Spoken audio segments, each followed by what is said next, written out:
Salut Anne-Claire, du coup, t'es membre du campus des créateurs nomades, t'es photographe et t'as décidé de te lancer dans l'aventure du campus il y a quelques mois. Est-ce que tu peux nous expliquer un petit peu déjà ce que c'est que ton projet et qu'est-ce qui t'a amené à rejoindre le campus? Moi, je suis photographe et graphiste de mariage, du coup, maintenant. Et je voulais reprendre la formation. Enfin, j'ai vu ça parce que je savais pas par où commencer, en fait.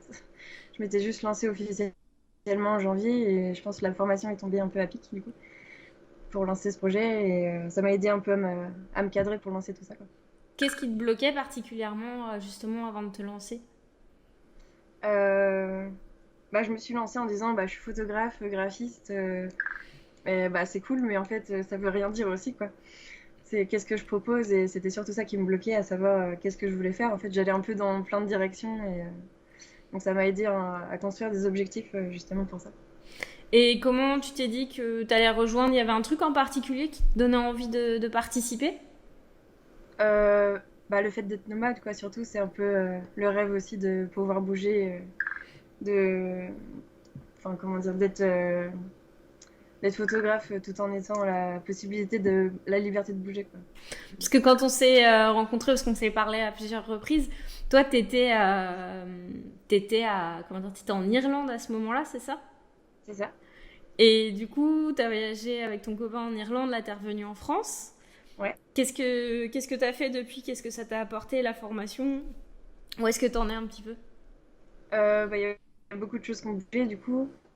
Ça m'a permis de mettre en place mon site internet, un peu ma communication aussi, et de me faire connaître un peu aussi, du coup. Depuis que je suis revenue en France, ça m'a permis de rencontrer les gens aussi pour les rendez-vous mariage, donc ça c'était super important. Et ça a fonctionné, donc c'est pas mal. Ce que tu veux dire par ça a fonctionné? C'est des contrats qui ont été signés par la suite, donc c'est cool. Trop bien. Donc là, ça veut dire que tu as des contrats qui ont été signés. Puis on a C'est ça. parlé juste avant que tu avais lancé le projet des nomades amoureux aussi, puis tu avais des séances qui étaient en place. Est-ce que tu peux nous Mhm. parler un petit peu du projet des nomades amoureux?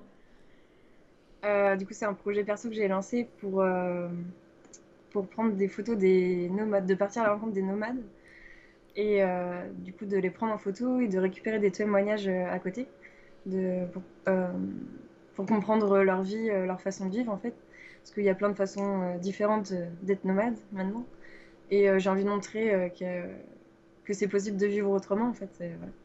Et de plus tard, pourquoi pas, de créer un livre du coup avec tout ça, quoi. Ah, c'est cool. Et du coup, là, t'as pu en rencontrer, t'as pu développer un réseau grâce à ça. Comment ça se passe? Oui, du coup, ça bouge un petit peu. Je suis allée voir une amie bergère, du coup, donc ça n'a rien à voir. Elle a fait les saisons, donc on est allé la voir dans les Alpes. Et c'était hyper intéressant d'entendre son témoignage, justement. Et j'ai rencontré un deuxième couple après, ensuite. Donc eux, ça n'a rien à voir, eux, ils vivent en camion à côté, et ils sont intérimaires, mais ils bougent beaucoup avec leur chat. Et c'était génial, en fait, de rencontrer complètement deux personnes différentes. Du coup, j'ai hâte d'en rencontrer d'autres, quoi. Est-ce que t'aurais lancé ce projet-là sans avoir rejoint le campus, à ton avis? Non, je pense pas, justement, c'était ça aussi qui me boostait, aussi d'avoir un projet pro et un projet perso à côté, quoi. Ouais, ça permet J'aurais de... pas eu l'idée, je pense, en fait, tout ce que j'ai vu dans la formation, je l'aurais fait, mais en 1 ou 2 ans, que là, on l'a fait en quelques mois, quoi. C'est trop cool. Est-ce que t'as hésité avant de rejoindre la formation? Euh, oui, j'ai un peu lu toute votre présentation aussi. Et j'avais vu une vidéo de Thomas, je crois, un des qui fait partie de la formation aussi. Et c'est vrai que c'était pas mal de voir ça avant.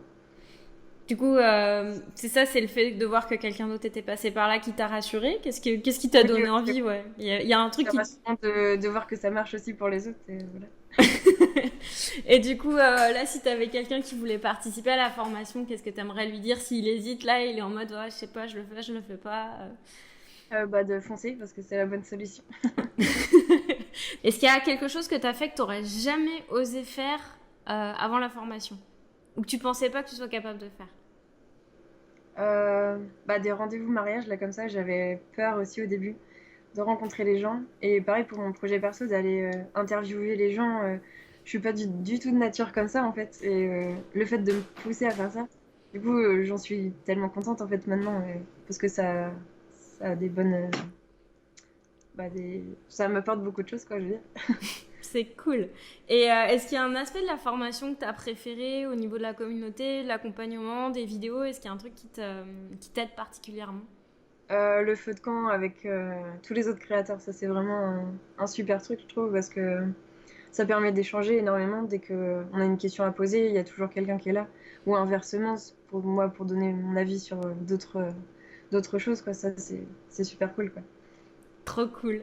Bah écoute, on va dire à la personne qui te regarde et qui hésite, bah rejoins-nous parce que tu pourras participer au feu de camp. Parce qu'on a les feux de camp, on a le feu de camp en chat, etc. où vous pouvez participer, vous pouvez même faire des collaborations entre vous.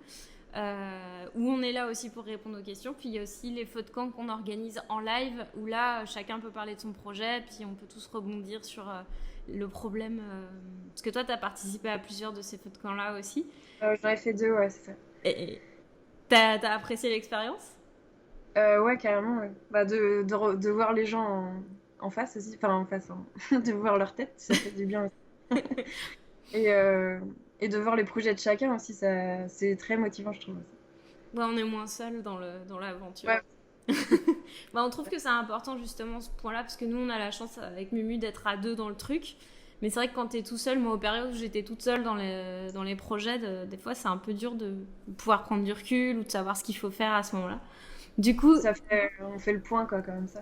ouais, ça permet de prendre une distance puis de se dire bon ok j'étais dans la bonne direction ou alors des fois on s'embourbe dans des trucs en se disant je vais faire comme ça puis en fait c'était peut-être pas la bonne tâche à faire au bon moment donc c'est assez cool de vous voir aussi interagir les uns avec les autres. Donc si t'es en train de regarder cette vidéo que t'hésites, bah il y a Anne-Claire qui sera prête pour toi à discuter avec toi sur le feu de camp et il y aura tous les autres créateurs qui seront là aussi puis nous on sera là et puis t'auras toute la structure de l'accompagnement. Donc on espère te retrouver sur le feu de camp et dans la formation du campus.